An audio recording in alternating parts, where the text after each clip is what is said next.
Hi guys, today we will talk about how to fix Telegram slow download in PC on settings.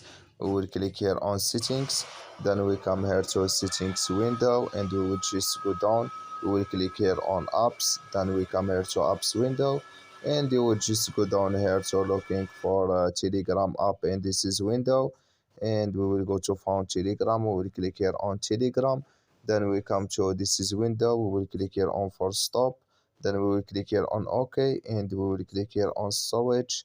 Then we come here to storage window. We will click here on clear cache, then we will click here on manage storage.